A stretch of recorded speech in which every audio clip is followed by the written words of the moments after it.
बोलिए बंदी छोर साहिब कबीर की जय, संत समाज की जय, भक्त समाज की जय। साहिब बंदगी, साहिब बंदगी, साहिब बंदगी।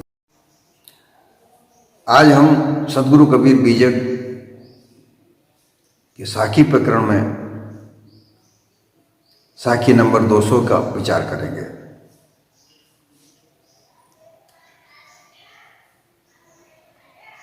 आप मेरे इन विचारों को सुन रहे हैं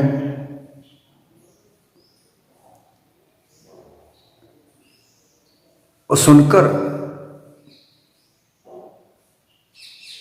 अपने मिलने वाले, अपने दोस्तों, अपने मित्रों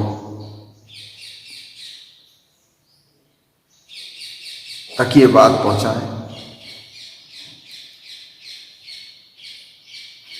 ये साखी शेयर करें, ये वीडियो शेयर करें और सब्सक्राइब भी आप करें।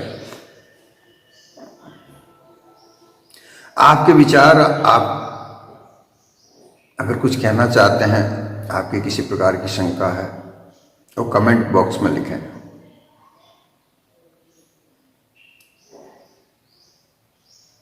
अब साखी, मेरी साखी जो वीडियो के रूप में आपके समक्ष जो मेरे विचार आ रहे हैं, यहां सब्सक्राइब नहीं कर रहे हैं, कृपया आप सब्सक्राइब करें। यह आपका परोपकार मुझे प्राप्त होगा। चलिए साखी नंबर 200 पर हम विचार करते हैं। जो मोहि जाने ताही में जानो, लोक वेद का कहा न मानो।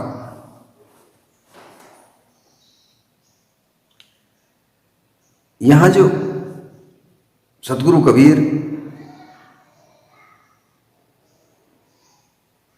संसार भर के लोगों को कहते हैं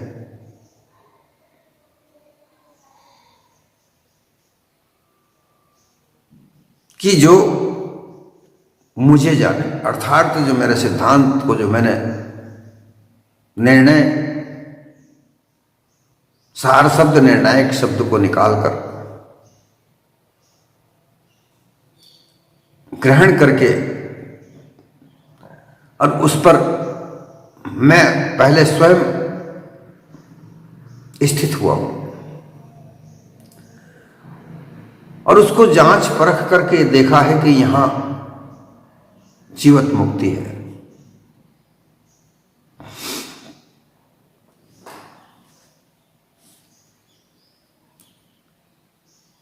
सब तरह से ये जांचा कि जहां देखो वहां ये जीव ही है।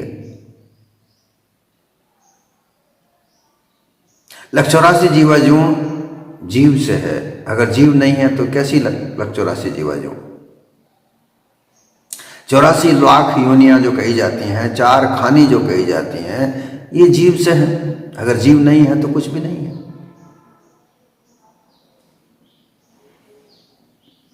हम सब विचार करके देखो कि अगर जीव नहीं है तो 84 लाख योनियां काई की? किस चीज की? जड़ पदार्थ की। जड़ पदार्थ कभी भी अपनी सत्ता से कार्य नहीं कर सकता, वो उसकी सत्ता ही नहीं है, वो तो जड़ पदार्थ है। जड़ पदार्थों को क्रिया करके एक दूसरों से मिलाया जाता है, तब उनके भेद विभेद बनते हैं, कई तरह के पदार्थों का निर्माण होता है और उनसे कई कई वस्तुओं का निर्माण होता है।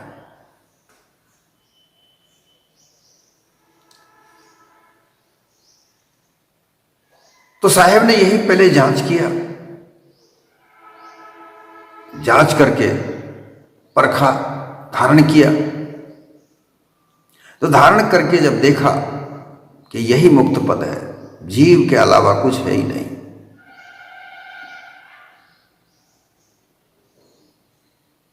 तो फिर किस चीज की आस रखे, किस चीज को ढूंढे, किस चीज को प्राप्त करे? जीव के अलावा कोई दूसरी चीज खड़ी ही नहीं होती।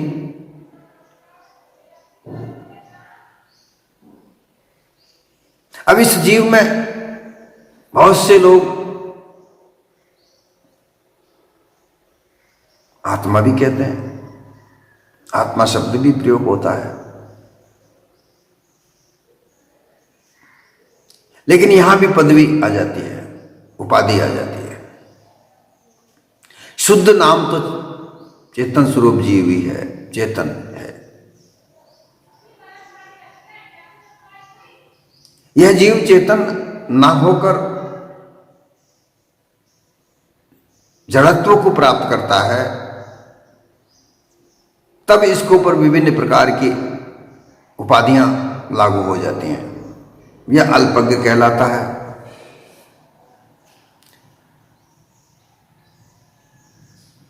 यही ईश्वर का अंश कहलाता है, परमात्मा का अंश कहलाता है, ब्रह्म का भास मात्र कहलाता है।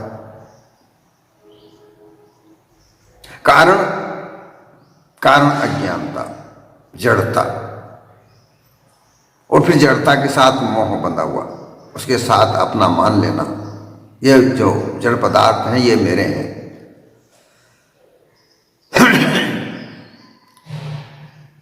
जड़ पदार्थों से बनी यह देह जड़ है, इसको अपना मान लेना। सभी जड़ पदार्थों को अपना मान लेना, इनसे न्यारा नहीं होना। इसी प्रकार से बंधन मानकर और अपने आप को अल्पज्ञ समझ लेना, ये जीव की ही भूल है। इसी भूल में पड़ा हुआ यह संशय करता है, और इस संशय को दूर करने के लिए, इसका निवारण करने के लिए यह प्रयास करता है। जब प्रयास करता है तो उन लोगों के पास जाता है जो भय का निवारण करे, भ्रम का निवारण करे, संशय का निपटारा करे, धोखा निकाले। परंतु जो भ्रम धोखा निकालने का दावा करने वाले लोग हैं, वो स्वयं ही बंधे पड़े हैं, उनका आधार भी जड़ ही है, तो वो वहां कहां से धोखा निवारण कर देंगे? उन्होंने अनुमान कल्पना से कई प्रकार के मतपंथों का निर्माण करके, कई प्रकार के देवी देवताओं को निर्माण करके इस जीव को तरह तरह की मानिंदियों में उलझा दिया। वहां से वो निकल ही नहीं पाता। चार मुक्ति की आस बता दी कि चार मुक्तियां तुम्हें, चार प्रकार की मुक्तियां, सालोक्य, सामीप्य, सारूप्य, सायुज्य, ये जो मुक्तियां हैं ये तुम्हारे हमारे मतपंथ पर चलने से मिलेगी, हमारे ज्ञान से प्राप्त होगी, लेकिन मरने के बाद मिलेगी, जीवित नहीं। और उनमें उलझ कर ये जीव बहुत कष्ट उठा, विकल होता है, परेशान होता है, बेहाल होता है। इसी बेहाल दशा को देखकर सदगुरु कबीर, दयावान, दया के सागर, उन्होंने पहले अपने आप को समझा जाना, सारे सिद्धांतों को समझा और समझकर और निर्णय दिया, जो कुछ है, जो सब जीव है, यह अपने निज पद में, अपने स्वरूप में स्थित होकर सर्वश्रेष्ठ है, सर्व सामर्थ्य है। इसमें जो सामर्थ्यता है वो किसी और में नहीं है। यही अपनी मानिंदियों से कहीं ईश्वर बनता है, कहीं ब्रह्म बनता है, कहीं आत्मा बनता है, कहीं परमात्मा बनता है, कहीं देवी देवता बनता है, कहीं पुजारी बनता है, कहीं पुजारी बनता है, कहीं पूजा करने वाला बनता है, कहीं दास बनता है, कहीं स्वामी बनता है, कहीं चोर बनता है तो कहीं पकड़ने वाला बनता है, कहीं पुत्र बनता है तो कहीं पिता बनता है, कहीं नर बनता है तो कहीं नारी बनता है।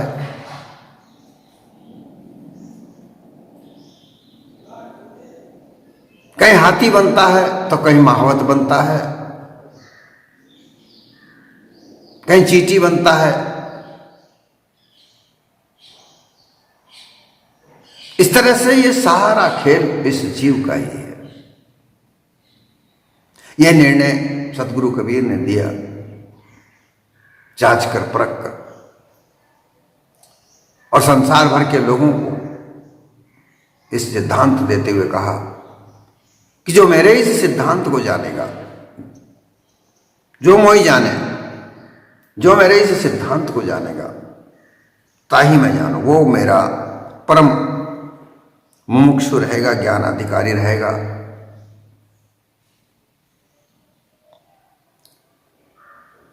सदगुरु की शरण में जब शिष्य जाता है, निवेदन करता है, प्रार्थना करता है नाम दान लेने की, तो सदगुरु भी उसे परखते हैं कि ये ज्ञान का अधिकारी है या नहीं, तब उसे नाम देते हैं।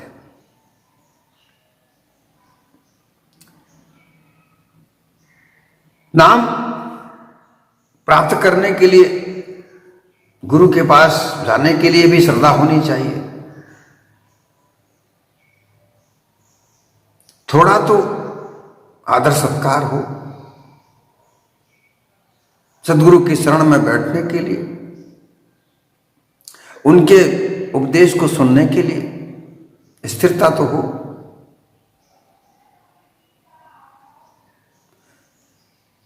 मन की चंचलता थोड़ी सी तो रुके। मन की चंचलता जहां थोड़ी रुकती है तभी सदगुरु की शरण में जाना होता है। लोग किसी भी बात को नहीं मानते, अपने मन की बात को मानते। मन जहां जाता है, जहां भागे भागे करते हैं।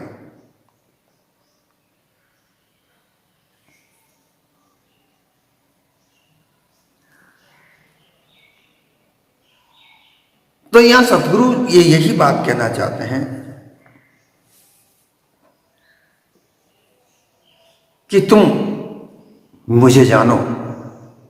अगर मुझे नहीं जानोगे, अर्थात मेरे ज्ञान को जानो। यहां क्या होता है कि एक भ्रांति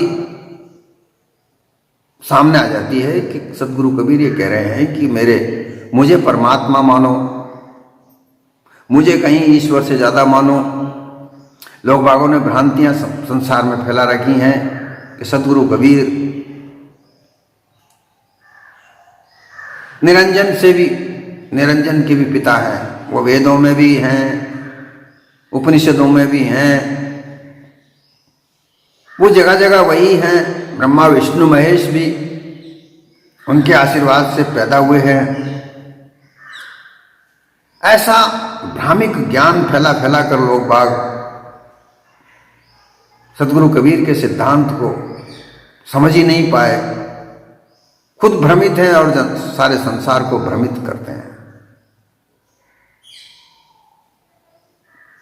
ये समझना चाहिए, सदगुरु कबीर यहां पर कह रहे हैं जो मोह को जाना, अर्थात मेरे ज्ञान को जाना, मेरे सिद्धांत को जाना। जानने का तात्पर्य क्या है?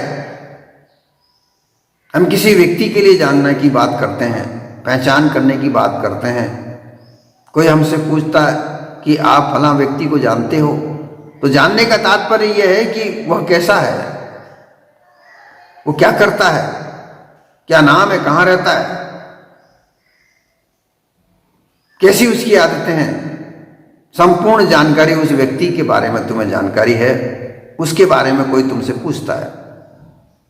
यही यहां सदगुरु कहते हैं कि जो मोह जाना, अर्थात तो मेरे सिद्धांत को जाना, जो मैंने निर्णायक शब्द, सार शब्द निकाल कर जो तुम्हें दिया है उसको जाने। न कि कबीर साहब की ही पूजा करने लगे। वो सतलोक में रहते हैं, जो लोग उनकी भक्ति करते हैं उनको वो बचाने आते हैं। ऐसी मनगढ़ंत बातें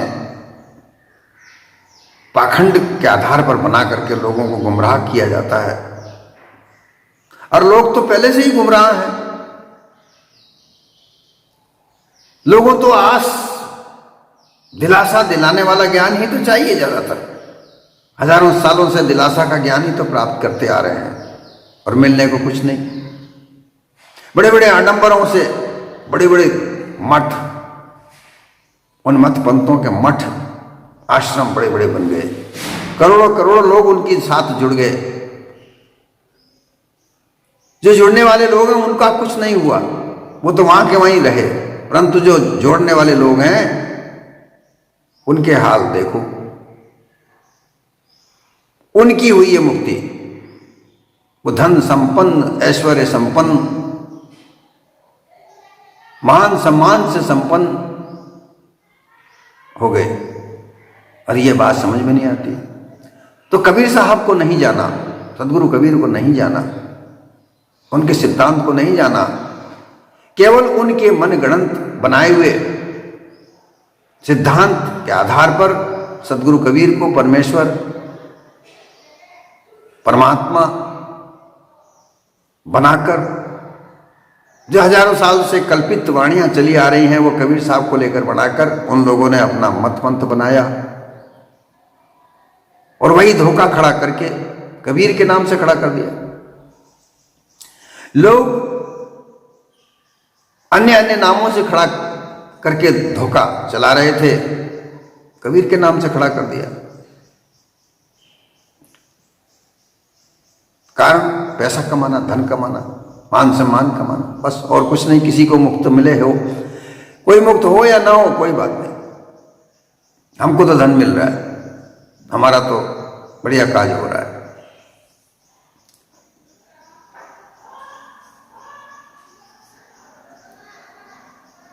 लोक यहां पर कहा है कि लोक वेद का कहा ना मानो। वो ऐसा व्यक्ति होना चाहिए जो लोक वेद, लोक यानी संसार, संसार खानी जाल से बना हुआ है जहां पर जाति है, धर्म है, वर्ण है, कुल है, आश्रम है, माता पिता है, कुटुंब है, संसार है, रीति रिवाज है, लोकाचार है, लोक नीति है, गृहस्थियों की मान मर्यादा है, ये विस्तार, ये लोक है। लोक कोई कहीं यहां से इस संसार से अलग कहीं भी नहीं है। चाहे सतलोक कह दो, चाहे वैकुंठ लोक कह दो, चाहे शिवलोक कह दो, ब्रह्मलोक कह दो, कोई सा भी लोक का मतलब ये होता है कि ऐसे विचार वालों की जगह, जब ब्रह्म ज्ञानी जहां इकट्ठे हो जाए वो ब्रह्मलोक, जो योगी, जो शिव की आराधना करने वाले योगी सन्यासी इकट्ठे हो जाए वो मठ, बड़े बड़े मठ जहां पर योगी सन्यासियों का जमावड़ा रहता है वो शिवलोक। विष्णु लोक का तात्पर्य है कि जहां विष्णु के पूजने वाले, विष्णु को धर्म चलाने वाले बड़े बड़े मठ हैं, बने हुए हैं, आश्रम बने हुए हैं, वो शिव विष्णु लोक।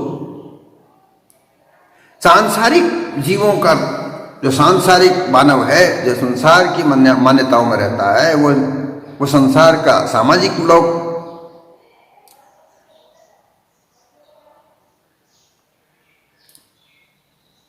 और वेद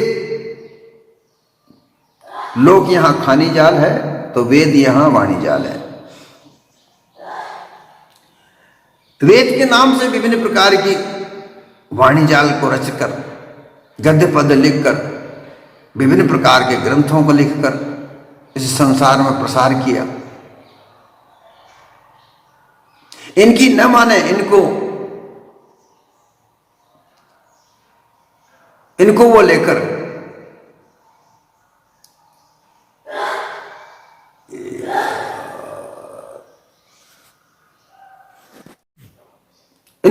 के वो जांचे परखे, उनके सिद्धांतों को जाने और जांच परख कर जो सार वाणियां हैं उनमें से उनको निकाले, और जो असार वाणियां हैं काल संधि झाई की, उनका वो त्याग कर दे।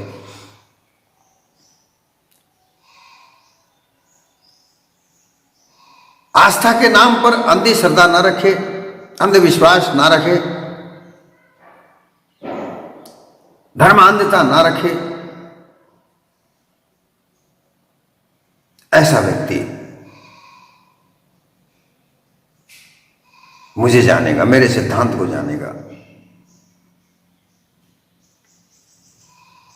क्योंकि ये सारी मान मर्यादा, धन वैभव, विषय भोग, इनकी आसक्तियों में लगा हुआ व्यक्ति मेरे सिद्धांत को नहीं समझ सकेगा। मेरे सिद्धांत को समझने के लिए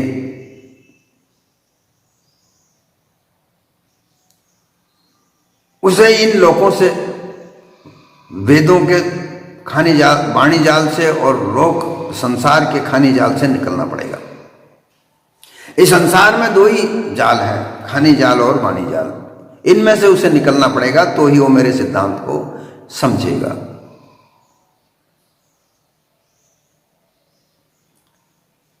मिथ्या का सांप्रदायिक पक्ष विपक्ष, अपने अपने संप्रदाय का पक्ष लेकर के चलना। विभिन्न प्रकार के संप्रदाय बने हुए हैं, कोई वेद के आधार है, कोई उपनिषद के आधार है, कोई रामायण के आधार पर है, कोई महाभारत के आधार पर है, कोई योग के आधार पर है। अलग अलग मत हजारों प्रकार के संसार में बने हुए हैं। उनमें जुड़कर उनका पक्ष लेकर के चलने वाले लोग मेरे सिद्धांत को नहीं समझ सकते। वो उन सिद्धांतों को समझ ही नहीं पाएंगे। उनको समझने के लिए, मेरे सिद्धांत को समझने के लिए उसे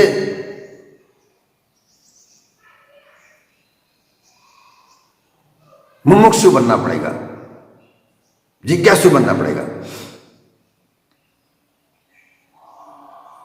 देखिए, ज्ञान प्राप्त करने के लिए, सत्संग करने के लिए तीन प्रकार की स्थितियां होती हैं। एक होती है जिज्ञासा, एक होती है मुमुक्षुता,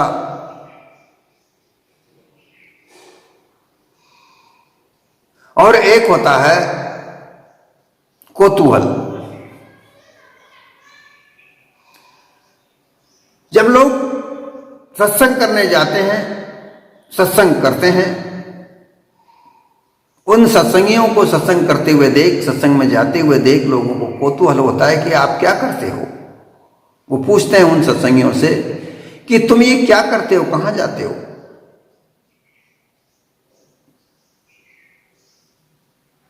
तो लोग कहते हैं कि हम सत्संग करते हैं।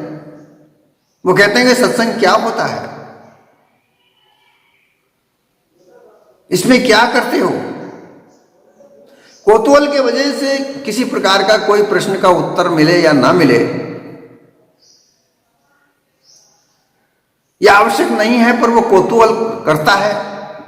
वो उन लोगों से पूछता है, जिस तरीके से बालक होता है। एक बालक अपने पिता से जब कभी सूर्य उगता है, सुबह की तरह सुबह सुबह जब सूर्य धरती से निकलता हुआ देखता है, ऐसे सामने जब सूर्य उदय होता है, हालांकि सूर्य कभी उगता नहीं है ना कभी अस्त होता, वो अपनी जगह स्थिर है, लेकिन धरती सूर्य के चक्कर काटती है और एक दिन भर में उस अपने आप में घूमती है। तो जब अपने आप में जब पृथ्वी घूमती है तो ऐसा लगता है कि सूर्य निकल रहा है और अस्त हो रहा है। तो ये अस्त और उदय होने का देखकर बालक अपने पिता से ये पूछता है कि ये क्या हो रहा है। ये कौतूहल है, बालक बुद्धि है। पिता कहते हैं कि ये सूर्य उदय हो रहा है। जब शाम पड़ती है तब बालक पूछता है ये क्या हो रहा है। तो ये संध्या पड़ रही है, शाम हो रही है, सूर्य अस्त हो रहा है। उसे किसी प्रकार का कोई प्रयोजन उसका पूर्ण नहीं हुआ कि बालक है। इसी प्रकार से जो अनजान लोग हैं, सत्संग के प्रति जानते नहीं हैं, और उनको जानकर उसका कोई किसी प्रकार का कोई अर्थ भी उन्हें पता होने का तात्पर्य भी नहीं है, प्रयोजन नहीं है, लेकिन वो पूछते हैं। बहुत से लोग संतों से भी इसी प्रकार से कौतूहलवश कई प्रश्न पूछते हैं। एक तरह से वो एक जांच होती है कि संत कैसा है, देखिए संत में कितना ज्ञान है, कितना क्या कर। इस तरीके से संतों को जांचने के प्रयोजन से केवल उनका प्रश्न वो का उत्तर भी दे तो उसे कोई मतलब नहीं, लेकिन केवल एक कौतूहलवश प्रश्न किया जाता है जिसका उत्तर मिल जाए तो उसका कोई प्रयोजन नहीं। धीरे धीरे ये जिज्ञासा की ओर बढ़ता है। जब जिज्ञासु होता है तो उसे जानने की इच्छा जागृत होती है कि मुझे ये जानना है, और वो जानना लगता है। फिर वो सत्संग से जुड़ता है, सत्संग के साथ उठता बैठता है, सत्संगी उसे ले जाते हैं, साथ ले जाते हैं, वो वहां पर बैठता उठता है, संतों के वचनों को धीरे धीरे वो सुनता है। क्योंकि उससे जो जिज्ञासा जागृत होती है, जिज्ञासा का अर्थात ये होता है कि जान लेना, जानने की प्रवृत्ति उसके अंदर जागृत होती है कि मुझे ये जानना ही है क्या। और धीरे धीरे उसके अंदर ज्ञान प्राप्त होने लगता है। जिज्ञासा अलग अलग तरह से होती है। दूसरे से जगाई जाती है, दूसरे लोग उसे उसमें लगाते हैं, सत्संग में सुनो सुनो सुनो, साथ में ले जाते हैं, उसको समझाते हैं। वो अगर बैठना नहीं चाहता तो उसको जबरदस्ती से बिठाते हैं। ऐसे कहकर धीरे धीरे उसको लगाते हैं। फिर खुद की तरफ से जिज्ञासा जागृत होती है। फिर एक मिथ्या जिज्ञासा होती है। ये केवल किसी के कहने के मात्र से उसके मन रखने के लिए सत्संग में बैठे हैं, सुन रहे हैं, अर्थात उसका मन कहीं और लग रहा है। फिर वो प्रगाढ़ता आती है, धीरे धीरे जिज्ञासा के आधार पर वो सत्संग में बैठता है, ध्यान से सुनता है, उसके घट में ज्ञान एकत्रित होने लगता है। जो ज्ञान घट में होता है, सबके घट घट में ज्ञान है और अज्ञान भी है, परंतु अज्ञान की सक्रियता के कारण वो ज्ञान सक्रिय नहीं है, वो दबा हुआ होता है। धीरे धीरे उसके अंदर वो ज्ञान सक्रिय होने लगता है और उसे ये पता लगता है कि ज्ञान प्राप्त करने का कारण है मोक्ष प्राप्त करना। क्योंकि ज्ञान जो साधन है वो मोक्ष देने का साधन है और सत्संग साधन ज्ञान को प्राप्त करने का है, ये उसे पता लगता है। फिर वो मोक्ष की ओर जब अग्रसर होता है कि मुझे मोक्ष चाहिए ही चाहिए, किसी भी प्रकार से मुझे मोक्ष का भेद मिले, लेकिन मिले, यही मुमुक्षुता है। यहां भी सतगुरु कबीर यही कहते हैं कि पारक स्थिति को प्राप्त करने के लिए जो मुमुक्षु हो जाए, जो समर्पित भाव से सतगुरु की शरण में आ जाए कि मुझे तो ये सिद्धांत जानना ही है, आखिर पारक है क्या, यही मुमुक्षु है। जब वो मुमुक्षु हो जाता है तो उसकी वृत्तियां, मन की वृत्तियां अलग विषय वासनाओं से, भोग वासनाओं से, संसार के मान सम्मान से अलग हटकर सतगुरु की चरण की ओर आकर्षित हो जाती है। वो चरण पकड़कर बार बार प्रार्थना करता है, मुझे आपके सिद्धांत को जानना है, वही मुमुक्षु है। और उसी जगह सतगुरु दया करते हैं।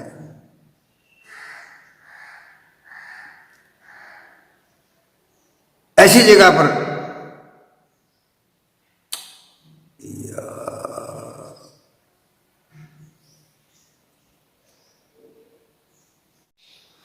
इसलिए यहां ये कहने का तात्पर्य है